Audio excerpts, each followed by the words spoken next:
Assalomu alaykum, hurmatli kanalimiz ishtirokchilari. Bugungi videomiz 2026-yil 1-fevral kunida olinyapti. Diqqat qilamiz.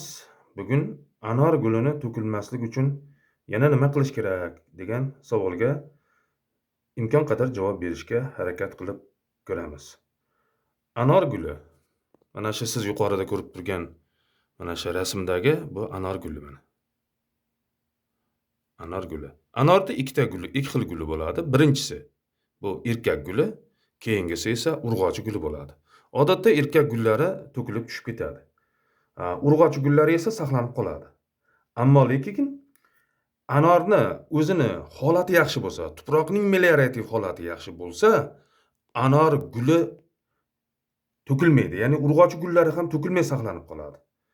Imkon qadar anor gullarini to'kilmay saqlash uchun birinchi navbatda tuproqqa, suvga e'tibor qaratishimiz kerak. Endi bu haqida gapiramiz desak juda gap ko'p, lekin anor gulini oddiy yo'llar bilan imkon qadar saqlab qolishga harakat qilishimiz maqsadga muvofiq bo'ladi. Demak, anor gulini saqlab qolishimiz uchun quyidagi preparatlarda hammasini birgalikda 4 ta preparatni birgalikda qo'shib ishlatish maqsadga muvofiq bo'ladi. Anor guli taxminan shu 15-aprellardan boshlab anor guli ko'rinishigayoq, birinchi gullari ko'rinishigayoq, demak, anorga gulini saqlab qolishda harakatini qilishimiz kerak. Biz oldingi videolarimizda anor gulini saqlab qolish uchun ishlatiladigan preparatlarda aytganmiz. Bugungi preparatimiz shunday preparatki, 4 ta odam aptekasida sotiladigan 4 ta preparatni birgalikda qo'llab samarali natija qilishimiz mumkin bo'ladi.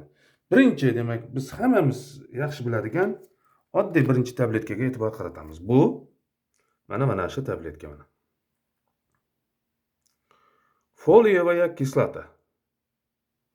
10 ta tabletka bo'ladi. Har bir tabletka bu 1 milligramdan. Foliyevaya kislota, vitamin B9 deb ataladi. Mana shuni 4 ta tabletkani olasiz. Mana shundan mana foliyevaya kislotadan 10 tadan 4 tasi yetadi. Ikkinchi, mana hammamiz yaxshi biladigan aptekalarda sotiladigan ikkinchi tabletka bu asetil salitsilinovaya kislota. Aspirin deb ataladi.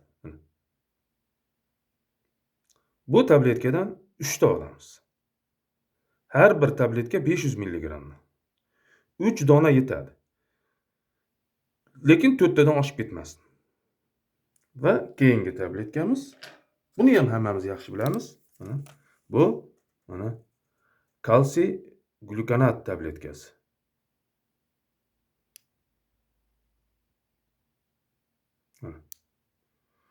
Kalsiy glyukonat tabletkasi. Bundan 4 dona olamiz. 500 milligramli har bitta tabletka. Va mana oddiy xo'jalik sovuni, ya'ni kir sovun deb ataymiz biz. Mana shu to'talasidan 10 litrga aralashtirasiz va butun tanasiga chiroyli qilib yaxshilab yuvintirib sepamiz. Oradan bir hafta o'tkazib turib, ikkinchi marta takrorlaymiz. Yetadi bo'ldi. Juda ko'p to'kilib ketish ehtimolligi bor. Anor gullari to'kilmasdan saqlanib qoladi, xudo xolasa. Salomat bo'ling.